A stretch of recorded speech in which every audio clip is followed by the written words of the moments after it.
ಇದು SS digital channel, Shri ಸುಮಂಗಲಿ digital channel. ನೀವು ನೋಡ್ತಾ ಇದ್ದೀರಿ ಸುದ್ದಿ ಸಮಯ, ಸ್ಥಳೀಯ ಸುದ್ದಿಗಳಿಗಾಗಿ. ಸುದ್ದಿ ಸಮಯದ ಪ್ರಾಯೋಜಕರು Mahalakshmi jewellers, gold hub, main road, Kalaburagi ಮತ್ತು ಅರುಜೀವ Kalaburagi. Welcome to Arujiva. Experience holistic wellness through Ayurveda, naturopathy, yoga, dhyan and satsang. A state-of-the-art gym, serene wellness spaces, a refreshing swimming pool, comfortable accommodations and a sprawling 30-acre green farm provides everything you need for your healing. Come, heal and rediscover yourself. Arujiva, where ancient wisdom meets modern wellness.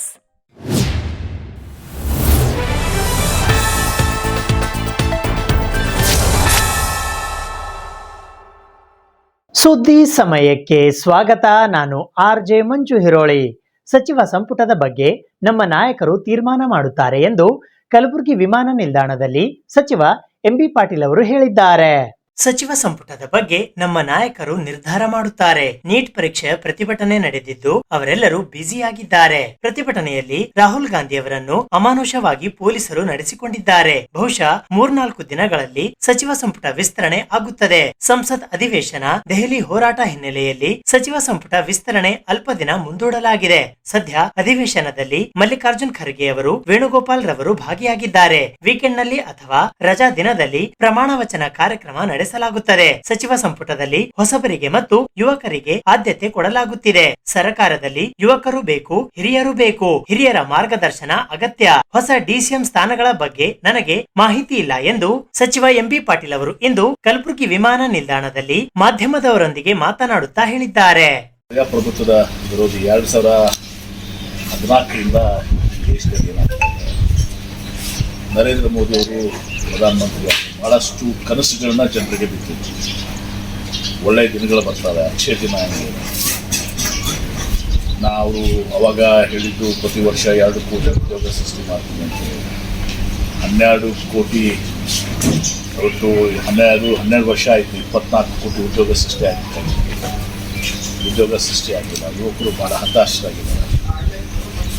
ನೋವನ್ನಲ್ಲ ಇದ್ದಂಥ ಉದ್ಯೋಗಗಳು ಕೂಡ ಅವರ ತಪ್ಪು ಆರ್ಥಿಕ ನೀತಿ ಏನು ಮನಮೋಹನ್ ಸಿಂಗ್ ಅವರಿದ್ದಾಗ ಏನೋ ಒಂದು ಬಲಿಷ್ಠವಾದಂಥ ಆರ್ಥಿಕ ನೀತಿಯನ್ನು ಇಡೀ ವಿಶ್ವದಲ್ಲೇ ಹೆಮ್ಮೆ ಪಡುವಂಥ ಆರ್ಥಿಕ ನೀತಿಯನ್ನು ಪ್ರಾರಂಭ ಆಗಿದ್ದು ನರಸಿಂಹರಾವ್ ಜೊತೆಗೆ. ಈಗ ನಂತರ ಅವರ ಮುಖ್ಯ ಸಚಿವರಾಗಿದ್ದ ಮತ್ತೆ ಪ್ರಧಾನಮಂತ್ರಿ ಆದಮೇಲೆ ಸಂಪೂರ್ಣವಾಗಿ ಜಾಗತಿಕ ಮಟ್ಟದಲ್ಲಿ ಒಂದು ಅತಿ ಬಲಿಷ್ಠವಾದಂಥ ಎಲ್ಲರೂ ಹೆಮ್ಮೆ ಪಡುವಂಥ ಆರ್ಥಿಕ ವ್ಯವಸ್ಥೆ ಅದೆಲ್ಲವನ್ನು ಕೂಡ ಸರ್ವನಾಶ ಮಾಡಿದೆ. ನಾವು ನೋಡ್ತೀವಿ, ಅವಾಗ ಹೇಳ್ತಾ ಇದ್ರು ಪೆಟ್ರೋಲ್ ರೇಟ್ ಬಗ್ಗೆ ಮಾತಾಡ್ತಾ ಇದ್ರು, ಡೀಸೆಲ್ ರೇಟ್ ಬಗ್ಗೆ ಮಾತಾಡ್ತಿದ್ರು, ಗ್ಯಾಸ್ ಸಿಲಿಂಡರ್ ಬಗ್ಗೆ ಮಾತಾಡ್ತಾ ಇದ್ರು. ಇವತ್ತು 65 ರೂಪಾಯಿ ಪೆಟ್ರೋಲ್ ಇದ್ದಿದ್ದಕ್ಕೆ 110. ಈಗ ಅದನ್ನು ಎಥನಾಲ್ ಮಿಕ್ಸ್ ಮಾಡ್ತಾ ಇದ್ದಾರೆ. ಅದು ಅವೈಜ್ಞಾನಿಕ ಕೃಷಿ. 1 ಲೀಟ್ರ್ ಎಥನಾಲ್ ಪ್ರೊಡ್ಯೂಸ್ ಮಾಡಬೇಕಂದ್ರೆ ಎಷ್ಟು ನೀರು ಹೋಗ್ತದೆ ಅನ್ನೋದು ನಿಮ್ಗೆ ಗೊತ್ತಿರಬೇಕು. 1 ಲೀಟ್ರ್ ಎಥನಾಲ್ ಪ್ರೊಡ್ಯೂಸ್ ಮಾಡೋಕ್ಕೆ ರೈತರ ಏನು ಕಬ್ಬು ಬೆಳೀಲಿಕ್ಕೆ ಮತ್ತು ಉಳಿದು ಭತ್ತ ಬೆಳೀಲಿಕ್ಕೆ ಆ ಎಥನಾಲ್ಗೆ ಒಂದು ಬಾಜು ಇಂಜಿನ್ಗಳಿಗೂ ಆಗ್ತವೆ. ಅದನ್ನು ಸಂಪೂರ್ಣವಾಗಿ ವೈಜ್ಞಾನಿಕವಾಗಿ ಎಲ್ಲ ಮಾಡ್ಕೋಬೇಕು ಅನ್ನೋದು ಮಾತು ಒಂದು ಭಾಗ ಆಗಿದ್ದರೆ, ಇನ್ನೊಂದು ಭಾಗ 1 ಲೀಟ್ರ್ ಎಥನಾಲ್ ಬೆಳಕ್ಕೆ ನೀವು ನೋಡ್ರಿ, ತಗೊಳ್ರಿ, ರಿಸರ್ಚ್ ಮಾಡಿರಿ ಎಷ್ಟು ನೀರು ಬೇಕಾಗ್ತದೆ. ರೈತರ ಕುಡಿ ನೀರು ಅಲ್ಲಿ ಎಥನಾಲ್ ಹೋಗ್ತದೆ. ಪೆಟ್ರೋಲ್ ರೇಟ್ ಜಾಸ್ತಿ ಆಯಿತು, ಡೀಸೆಲ್ ರೇಟ್ 58 ರೂಪಾಯಿ, 98 ರೂಪಾಯಿ, 1 ರೂಪಾಯಿ. ಗ್ಯಾಸ್ ಸಿಲಿಂಡರ್ 415 ರೂಪಾಯಿ, ಈಗ 1000 ರೂಪಾಯಿ ಮೇಲಾಗಿದೆ. ಡಾಲರ್ ಬಗ್ಗೆ ಭಾಳ ಹೇಳ್ತೇವೆ. ಡಾಲರ್ ಏನು ತೋರಿಸ್ತದೆ ಅಂದರೆ ಆ ದೇಶದ ಒಂದು ಪ್ರಧಾನಮಂತ್ರಿಯ ಆ ದೇಶದ ಒಂದು ಆರ್ಥಿಕ ನೀತಿಯನ್ನು ತೋರಿಸ್ತದೆ. ಅವಾಗ 56 ರೂಪಾಯಿ ಇತ್ತು ಡಾಲರ್. ಅವಾಗ ಇವರೇ ಭಾಷಣ ಮಾಡಿದಂಥ ತುಣುಕರ ನೋಡಿದ್ದೀನಿ ಎಲ್ಲ ಕೂಡ. ನೋಡಿ ಏನು ತೋರಿಸ್ತದೆ, ಪ್ರಧಾನಮಂತ್ರಿಯ ವೈಫಲ್ಯ ತೋರಿಸ್ತದೆ. ಎಷ್ಟು ಈ ದೇಶ ದುರ್ಬಲ ಆಗಿದ್ದಂಥ, ಎಷ್ಟು ದುರ್ಬಲ ಪ್ರಧಾನಮಂತ್ರಿ ಇದ್ದಾರೆ ಅಂತ ತೋರಿಸ್ತಿದ್ರು. ಇವತ್ತು ಡಾಲರ್ 98 ರೂಪಾಯಿ. ಮನಮೋಹನ್ ಸಿಂಗ್ ಅವ್ರು ದುರ್ಬಲ ಇದ್ದ ಅಥವಾ ಇವ್ರು ದುರ್ಬಲರಾಗಿದ್ದಾರೆ. ಈ ಪ್ರಶ್ನೆ ನೀಟ್ ಆಗಲಿ ಮತ್ತೊಂದಾಗಲಿ ಪ್ರಶ್ನೆ ಗೊತ್ತಿದ್ದು ಎಷ್ಟು ಕಷ್ಟ ಇದೆ, ಎಷ್ಟು ಜನ ಪಾಪ ಜೀವ ಕಳ್ತೀವಿ. ಅದಕ್ಕೆ ಇವತ್ತು ಅದನ್ನು ಸ್ವಯಂ ಒಬ್ಬ ಸುಪ್ರೀಂ ಕೋರ್ಟ್ ಚೀಫ್ ಜಸ್ಟಿಸು ಈ ಎಲ್ಲ ಜಿರಳೆಗಳು ಅಂತೇಳಿ ನಾವೆಲ್ಲ ಜೊಡಗ ಅಂತೀವಿ. ನಮ್ಮಲ್ಲಿ ಭಾಷೆದ ನಾವು ನಿಮ್ಗೆ ಗುಲ್ಬರ್ಗ ಅಂತ ಗೊತ್ತಿಲ್ಲ, ಜೊಡಿಗೆ ಅಂತೀವಿ. ಗುಲ್ಬರ್ಗದ. ನಮ್ಮದು ಉತ್ತರ ಕರ್ನಾಟಕ ಮತ್ತು ಕಲ್ಯಾಣ ಕರ್ನಾಟಕ ಫರ್ಕ್ ಆಗ್ತದೆ ಭಾಷೆ. ಜೋಡ್ಗ ಅಂತೀವಿ ನಾವು, ಜೋಡ್ಗ ಅಂತೀವಿ. ಜಿಲ್ಲೆ ಅವ್ರ ಜಿಲ್ಲೆ ಅಂತಾರೆ ಹಾಡೆ ಬಯಸಿದಾಗ. ಕಾಕ್ರೋಚ್ ಇಂಗ್ಲೀಷ್ನಾಗ ಅವರು ಕಾಕ್ರೋಚ್ ಅಂತಿದ್ದಕ್ಕೆ ಇವರೆಲ್ಲ ಕೆಲಸ ಇಲ್ಲ. ಕಾಕ್ರೋಚ್ ಎಲ್ಲ 24 ಕೋಟಿ ಉದ್ಯೋಗ ಕೊಡಿಸಿಲ್ಲ ಮೋದಿಯವರು. ಎಲ್ಲ ಬೆಲೆ ಏರಿಕೆ ಆಗಿದೆ. ಪಕೋಡ ಮಾರಕ್ಕೆ ಹೋಗ್ರಿ ಅಂತಿದ್ರು. ಪಕೋಡ ಮಾರಬೇಕಂದ್ರೆ ಎಣ್ಣೆ ತೂಟಾಗಿದೆ, ಅದನ್ನು ಕೂಡ ಆಗಿದೆ. ಇಂಥದ್ದಿದ್ದಾಗ ಯುವಕರಿಗೆ ದೇಶದ ಪ್ರಜಾಪ್ರಭುತ್ವದ ಒಂದು ಅಡಿಯಲ್ಲಿ ಸಂವಿಧಾನಾತ್ಮಕ ಹಕ್ಕಿದೆ ಸರ್. ಅವರು ಈ ಕ್ವಶನ್ ಪೇಪರ್ ಲೀಕ್ ಆಗಿದ್ದು ಇಷ್ಟೆಲ್ಲ ದೊಡ್ಡ ಪ್ರಮಾಣದಲ್ಲಾಗಿದೆ. ಅನೇಕ ಜನ ಪ್ರಾಣ ಕಳ್ಕೊಂಡಿದ್ದಾರೆ, ಅನೇಕ ಜನ ಭವಿಷ್ಯ ಹಾಳಾಗಿದೆ ಸರ್. ಅಂಥದ್ದಿದ್ದಾಗ ಒಬ್ಬ ಎಜುಕೇಷನ್ ಮಿನಿಸ್ಟರ್ ಧರ್ಮೇಂದ್ರ ಪ್ರಧಾನ್ ಅವ್ರನ್ನ ರಾಜೀನಾಮೆ ಕೊಡಿಸ್ಲಿಕ್ಕೆ ಅಥವಾ ಪ್ರಧಾನಮಂತ್ರಿಗಳು ಅದ್ರ ಬಗ್ಗೆ ಸ್ಟೇಟ್ಮೆಂಟ್ಸ್ ಅದಕ್ಕೆ ಮಾಡ್ತಾ ಇರೋದು. ಈಗ ಹೇಳ್ತಾರೆ ಯಾರೋ ಇನ್ನೊಬ್ಬರು ಮಂತ್ರಿ ಪ್ರಧಾನಮಂತ್ರಿಗಳು ವಿಷಾದ ವ್ಯಕ್ತಪಡಿಸಿದ್ದಾರೆ, ಸರಿಯಲ್ಲ ಅಂತ ಹೇಳ್ತಾ ಇದ್ದಾರೆ. ಅವರದಲ್ಲ, ಅವ್ರ ಪರವಾಗಿ ಇವ್ರು ಹೇಳ್ತಾ ಇದ್ದಾರೆ. ಒಂದು ಡೆಲಿಗೇಷನ್ ಪ್ರಧಾನಮಂತ್ರಿ ಭೇಟಿ ಆಗಕ್ಕೆ ಎಲ್ಲೇ ಹೋಗಿ ಯಾರ್ಯಾರ್ದೋ ಡೆಲಿಗೇಷನ್ ಭೇಟಿ ಆಗ್ತೀರಿ. ವರ್ಷನಾಗ ನೀವು 13 ತಿಂಗಳು 12 ತಿಂಗಳು ಇರ್ತವೆ. 13 ತಿಂಗಳು ವಿದೇಶನಾಗ ಇರ್ತಾರೆ ನಮ್ಮ ಪ್ರಧಾನಮಂತ್ರಿಗಳು. ಮತ್ತೆ ಒಂದು ಡೆಲಿಗೇಷನ್, ಯುವಕರ ಡೆಲಿಗೇಷನ್ ಭೇಟಿ ಆಗ್ತಾರಿಲ್ಲ. ಕರೆಸಿ ಅವ್ರಿಗೆ ಅರ್ಥ ಮಾಡ್ಕೊಂಡು, ಇಲ್ಲಪ್ಪ ನಾವು ಈ ಥರ ತಪ್ಪಾಗಿದ್ದಾವೆ, ಆ ವ್ಯವಸ್ಥೆಯನ್ನು ಬಲಪಡಿಸ್ತೀವಿ, ಸುಧಾರಣೆ ಮಾಡ್ತೀವಿ. ಅಥವಾ ಪಬ್ಲಿಕ್ನು ಕೂಡ ಎಕ್ಸ್ಪರ್ಟ್ಸ್ ಕೂಡ ಸಲಹೆ ಸೂಚನೆ ಕೊಡ್ಕೊಂಡು ಎಲ್ಲ ಕಡೆ ಬೇರೆ ಬೇರೆ ಕಡೆ ಎಲ್ಲಿ ಬೆಸ್ಟ್ ಪ್ರಾಕ್ಟೀಸಸ್ ಇದಾವೆ. ನಮ್ಮಲ್ಲೇ ಕರ್ನಾಟಕ ಎಕ್ಸಾಮಿನೇಷನ್ ಅಥಾರಿಟಿ ಇದಲ್ಲ, CET ಮಾಡ್ತಾರಲ್ಲ, ಎಷ್ಟು ಚೆನ್ನಾಗಿತ್ತು ವ್ಯವಸ್ಥೆ. ಏನಾದರೂ ಇವತ್ತು ಇನ್ಸಿಡೆಂಟ್ ಆಗಿದಾವ? ಸರಕಾರಿ ಶಿಕ್ಷಕರು ಸರಿಸಮಾನ ಶಿಕ್ಷಕರ ಹುದ್ದೆಗೆ ಅರ್ಜಿ ಸಲ್ಲಿಸುವುದನ್ನು ನಿರ್ಬಂಧಿಸಬೇಕು ಎಂದು ಆಗ್ರಹಿಸಿ ಕಲ್ಯಾಣ ನಾಡು ವಿಕಾಸ ವೇದಿಕೆಯ ವತಿಯಿಂದ ಇಂದು ಪ್ರತಿಭಟನೆ ನಡೆಸಲಾಯಿತು.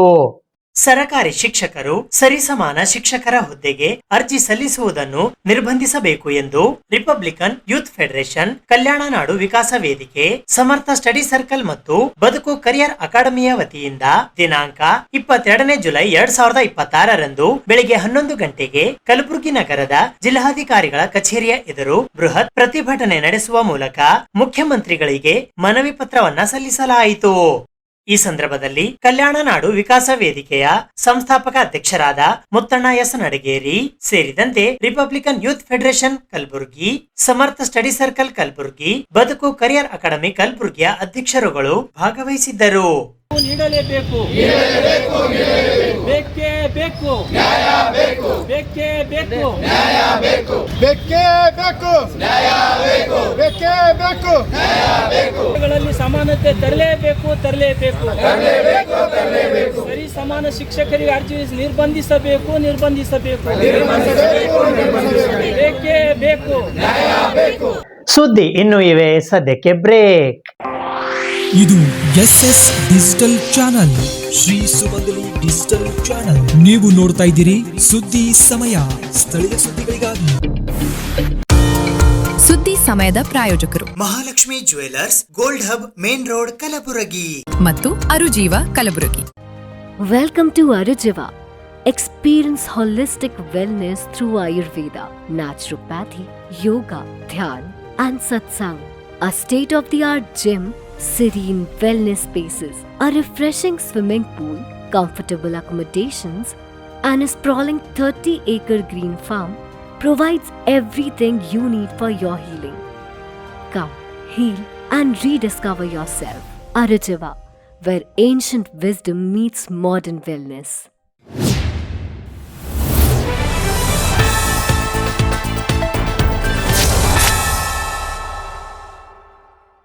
1 ಲಕ್ಷ ರೂಪಾಯಿಗಳ ಆರ್ಥಿಕ ಸಹಾಯವನ್ನು ನೀಡುವ KPA ಆಶ್ರಯ ಯೋಜನೆಯನ್ನು ಜಾರಿಗೆ ತರಲಾಗುತ್ತಿದೆ ಎಂದು ಕಲಬುರಗಿ ಜಿಲ್ಲಾ ಫೋಟೋಗ್ರಾಫರ್ಸ್ ಅಸೋಸಿಯೇಷನ್ ಅಧ್ಯಕ್ಷರಾದ ಬಸವರಾಜ್ ತೋಟದವರು ತಿಳಿಸಿದ್ದಾರೆ.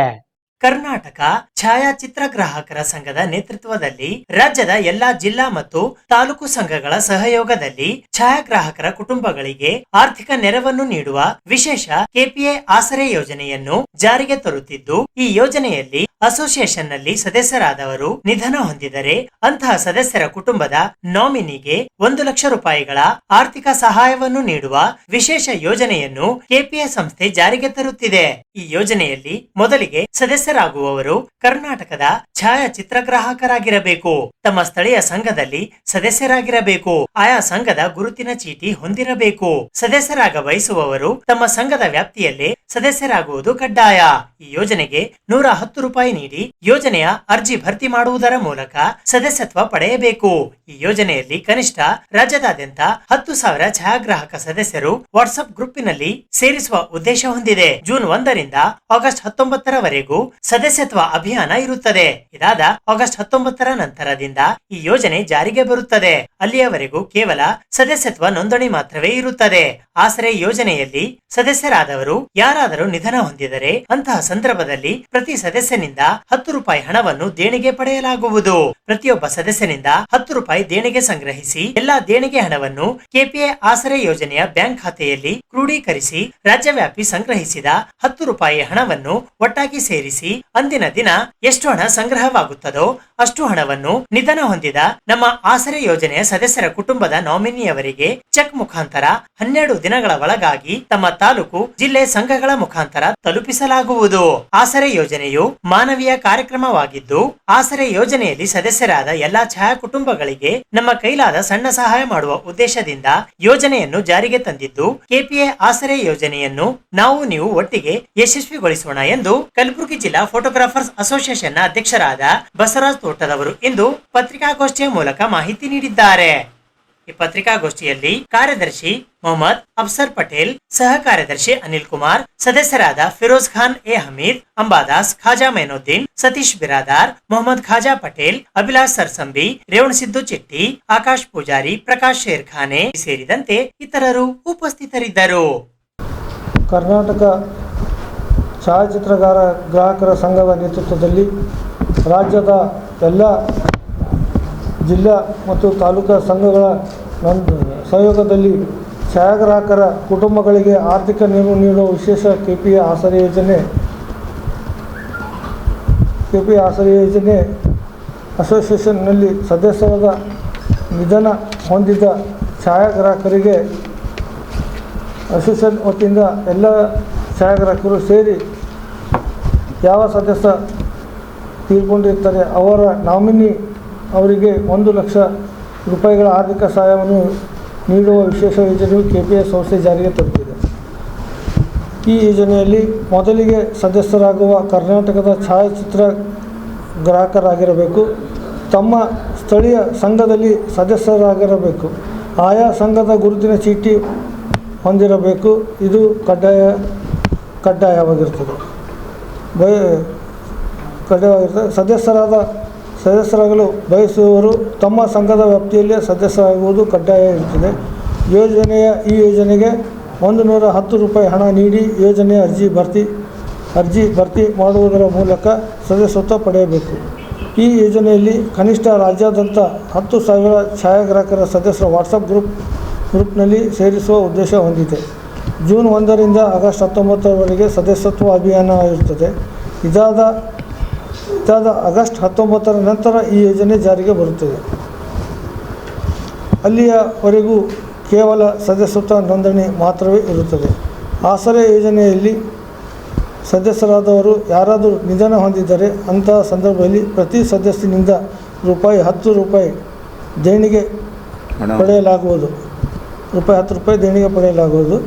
ಪ್ರತಿಯೊಬ್ಬ ಸದಸ್ಯರಿಂದ 10 ರೂಪಾಯಿ ದೇಣಿಗೆ ಸಂಗ್ರಹಿಸಿ ಎಲ್ಲ ದೇಣಿಗೆ ಹಣವನ್ನು ಕೆಪಿಎ ಆಸರೆ ಯೋಜನೆಯ ಬ್ಯಾಂಕ್ ಖಾತೆಯಲ್ಲಿ ಕ್ರೋಢೀಕರಿಸಿ ರಾಜ್ಯವ್ಯಾಪ್ತಿ ಸಂಗ್ರಹಿಸಿ ₹10 ಹಣವನ್ನು ಒಟ್ಟಾಗಿ ಸೇರಿಸಿ ಅಂದಿನ ಎಷ್ಟು ಹಣ ಸಂಗ್ರಹವಾಗುತ್ತೋ ಅಷ್ಟು ಹಣವನ್ನು ನಿಧನ ಹೊಂದಿದ ನಮ್ಮ ಆಸರೆ ಯೋಜನೆಯ ಸದಸ್ಯನ ಕುಟುಂಬದ ನಾಮಿನಿಯವರಿಗೆ ಚೆಕ್ ಮುಖಾಂತರ 12 ದಿನಗಳ ಒಳಗಾಗಿ ತಮ್ಮ ತಾಲೂಕಿನ ಜಿಲ್ಲಾ ಸಂಘಗಳ ಮುಖಾಂತರ ಅವರ ಮನೆಗೆ ತಲುಪುವ ಜವಾಬ್ದಾರಿ ಅಸೋಸಿಯೇಷನ್ ವತಿಯಿಂದ ಮಾಡ್ತಾಯಿದ್ದೀವಿ. ಆಸರೆ ಯೋಜನೆಯ ಮಾನವೀಯ ಕಾರ್ಯಕ್ರಮವಾಗಿದ್ದು, ಆಸರೆ ಯೋಜನೆಯಲ್ಲಿ ಸದಸ್ಯರಾದ ಎಲ್ಲ ಛಾಯಾ ಕುಟುಂಬಗಳಿಗೆ ನಮ್ಮ ಕೈಲಾದ ಸಣ್ಣ ಸಹಾಯ ಮಾಡುವ ಉದ್ದೇಶದಿಂದ ಈ ವಿಶೇಷ ಯೋಜನೆಯನ್ನು ಜಾರಿಗೆ ತಂದಿದ್ದು, ಕೆಪಿಎ ಆಸರೆ ಯೋಜನೆಯನ್ನು ನಾವು ನೀವು ಒಟ್ಟಿಗೆ ಯಶಸ್ವಿಯಾಗೋಣ ಎಂದು ಬನ್ನಿ ಅಂತ ಈ ಪ್ರೆಸ್ ಮೀಟ್ ಮಾಡ್ತಾ ಇದ್ದೀವಿ. ಜುಲೈ 27ರಂದು Republican party of India Athawale Kalaburagi ಜಿಲ್ಲಾ ಘಟಕದ ವತಿಯಿಂದ ಕಲಬುರಗಿ ನಗರದ ಜಿಲ್ಲಾಧಿಕಾರಿಗಳ ಕಚೇರಿಯ ಎದುರು ಒಂದು ದಿನದ ಸಾಂಕೇತಿಕ ಧರಣಿ ಸತ್ಯಾಗ್ರಹ ಹಮ್ಮಿಕೊಳ್ಳಲಾಗಿದೆ. ಬರಪೀಡಿತ ಪ್ರದೇಶವೆಂದು ಘೋಷಿಸಬೇಕು, ಬರ ಕಾಮಗಾರಿಗಳನ್ನು ಪ್ರಾರಂಭಿಸಬೇಕು, ಆತ್ಮಹತ್ಯೆ ಮಾಡಿಕೊಂಡ ರೈತ ಕುಟುಂಬಗಳಿಗೆ ಪರಿಹಾರ ನೀಡಬೇಕು, ರಾಷ್ಟ್ರೀಕೃತ ಬ್ಯಾಂಕುಗಳಲ್ಲಿನ ಸಾಲ ಮನ್ನಾ ಮಾಡಬೇಕು, ರೈತರಿಗೆ ಪ್ರತಿ ಎಕರೆಗೆ 50,000 ರೂಪಾಯಿ ಬೆಳೆ ವಿಮೆ ಪರಿಹಾರ ಕಲ್ಪಿಸಬೇಕು, ದನಕರುಗಳ ರಕ್ಷಣೆಗಾಗಿ ಗೋಶಾಲೆ ಪ್ರಾರಂಭಿಸಬೇಕು, ಕುಡಿಯುವ ನೀರಿನ ವ್ಯವಸ್ಥೆ ಮಾಡಬೇಕು, ಮಹಾರಾಷ್ಟ್ರದಿಂದ ಕರ್ನಾಟಕಕ್ಕೆ ಭೀಮಾ ನದಿಯಿಂದ 15 ಟಿಎಂಸಿ ನೀರು ಬಿಡಲು ಕ್ರಮ ಜರುಗಿಸಬೇಕು, ಮೋಡ ಬಿತ್ತನೆ ಕ್ರಮ ಕೈಗೊಳ್ಳಬೇಕು, ಮರು ಬಿತ್ತನೆಗೆ ಬೀಜ ಮತ್ತು ರಸಗೊಬ್ಬರ ಉಚಿತವಾಗಿ ನೀಡಬೇಕು, ಬಾಕಿ ಉಳಿದಿರುವ ಬೆಳೆ ವಿಮೆ ಪರಿಹಾರ ಧನವನ್ನು ಕೂಡಲೇ ಬಿಡುಗಡೆ ಮಾಡಬೇಕು ಎಂದು ಆಗ್ರಹಿಸಿ ದಿನಾಂಕ 27ನೇ ಜುಲೈ 2026ರಂದು ಕಲಬುರಗಿ ನಗರದ ಜಿಲ್ಲಾಧಿಕಾರಿಗಳ ಕಚೇರಿಯ ಎದುರು ಒಂದು ದಿನದ ಸಾಂಕೇತಿಕ ಧರಣಿ ಸತ್ಯಾಗ್ರಹ ನಡೆಸುವ ಮುಖಾಂತರ ಮುಖ್ಯಮಂತ್ರಿಗಳಿಗೆ ಮನವಿ ಪತ್ರವನ್ನ ಸಲ್ಲಿಸಲಾಗುವುದು ಎಂದು Republican party of India Athawale Kalaburagi ಜಿಲ್ಲಾ ಘಟಕದ ವತಿಯಿಂದ ದಕ್ಷಿಣ ಭಾರತದ ಪ್ರಧಾನ ಕಾರ್ಯದರ್ಶಿ ಎಬಿ ಹೊಸಮನಿ ಅವರು ಇಂದು ಪತ್ರಿಕಾಗೋಷ್ಠಿಯ ಮೂಲಕ ಮಾಹಿತಿ ನೀಡಿದ್ದಾರೆ. ಈ ಪತ್ರಿಕಾಗೋಷ್ಠಿಯಲ್ಲಿ ಜಿಲ್ಲಾಧ್ಯಕ್ಷರಾದ ಮಲ್ಲಿಕಾರ್ಜುನ್ ಬಾವಿಕಟ್ಟಿ ಸೇರಿದಂತೆ ಇತರೆ ಅನೇಕರು ಉಪಸ್ಥಿತರಿದ್ದರು. ಕರ್ನಾಟಕ ಪ್ರದೇಶದಲ್ಲಿ ಈ ಬಾರಿ ವಾಡಿಕೆಯಂತೆ ಮಳೆ ಆಗದೇ ಇರೋದರಿಂದ ಬರಗಾಲದ ಛಾಯೆ ಆವರಿಸಿದೆ. ರೈತ ಈಗಾಗಲೇ ಬೀಜ, ರಸಗೊಬ್ಬರ ಎಲ್ಲವನ್ನೂ ಖರೀದಿ ಮಾಡಿ ಬಿತ್ತಣಿಕೆ ಮಾಡಿದ್ದಾನೆ. ಬೆಳೆಗಳು ನಾಶವಾಗಿವೆ. ಈ ಕಾರಣಕ್ಕಾಗಿ ರೈತ ಬೇರೆ ಬೇರೆ ಬ್ಯಾಂಕ್ಗಳಲ್ಲಿ ಸಾಲ ಪಡೆದುಕೊಂಡು ಚಿಂತಾಕ್ರಾಂತನಾಗಿ ಆತ್ಮಹತ್ಯೆ ಮಾಡಿಕೊಳ್ತಕ್ಕಂಥ ಪ್ರಕರಣಗಳು ನಡೀತಾ ಇವೆ. ಸರ್ಕಾರ ತಮ್ಮದೇ ಅಧೀನದಲ್ಲಿರ್ತಕ್ಕಂಥ ವಾರ್ತಾ ಮತ್ತು ಪ್ರಚಾರ ಇಲಾಖೆಯ ಹವಾಮಾನ ಇಲಾಖೆ ವರದಿಯನ್ನು ತರಿಸಿಕೊಂಡು ಮುಂಜಾಗ್ರತಾ ಕ್ರಮವನ್ನು ವಹಿಸಬೇಕಾಗಿತ್ತು. ಜೂನ್ನಲ್ಲಿ ಮಳೆ ಬರಬೇಕಾಗಿತ್ತು. ಜುಲೈನಲ್ಲಿ ಈಗ ಸ್ವಲ್ಪ ಸ್ವಲ್ಪ ಮಳೆ ಬರ್ತಾ ಇದೆ. ಯಾವುದಕ್ಕೂ ಪ್ರಯೋಜನ ಇಲ್ಲ. ಹೀಗಾಗಿ ಈ ಒಂದು ಕಲ್ಯಾಣ ಕರ್ನಾಟಕ ಪ್ರದೇಶದಲ್ಲಿರ್ತಕ್ಕಂಥ ಜಿಲ್ಲೆಗಳಲ್ಲಿ ಬರಗಾಲ ಪ್ರದೇಶವೊಂದು ಘೋಷಣೆ ಮಾಡಿ ರೈತರಿಗೆ ಈ ಹಿಂದೆ ಇರ್ತಕ್ಕಂಥ ಏನು ಬೆಳೆ ವಿಮೆ ಪರಿಹಾರ ಇದೆ, ತಕ್ಷಣವೇ 1 ಎಕರೆಗೆ 50,000 ರೂಪಾಯಿ ಕೊಡಬೇಕಂತೇಳಿ ಆಗ್ರಹ ಮಾಡ್ತಾಯಿದ್ದೀನಿ. ಅದೇ ರೀತಿಯಾಗಿ ಈ ಭಾಗದಲ್ಲಿ ಬೆಳೀತಕ್ಕಂಥ ಏನು ನಮ್ಮ ಕಲಬುರಗಿ ಜಿಲ್ಲೆ ಇದೆ, ಇದು ತೊಗರಿ ನಾಡು, ತೊಗರಿ ಖನಿಜ ಅಂತೇಳಿ ಪ್ರಸಿದ್ಧವಾಗಿದೆ. ಮತ್ತು ಕಬ್ಬು ಕೂಡ ಈ ಭಾಗದಲ್ಲಿ ಬೆಳೀತಾರೆ.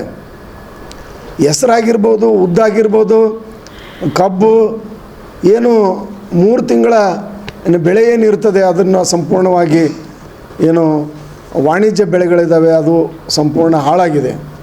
ಆ ಕಾರಣಕ್ಕಾಗಿ ಈ ಭಾಗವನ್ನು ಬರಗಾಲ ಅಂತೇಳಿ ಘೋಷಣೆ ಮಾಡಬೇಕು, ಮತ್ತು ಮೋಡ ಬಿತ್ತನೆ ಕೆಲಸವನ್ನು ಮಾಡಬೇಕು ಅಂಥೇಳಿ ನಾನು ಈ ಸಂದರ್ಭದಲ್ಲಿ ಒತ್ತಾಯ ಮಾಡ್ತಾಯಿದ್ದೇನೆ.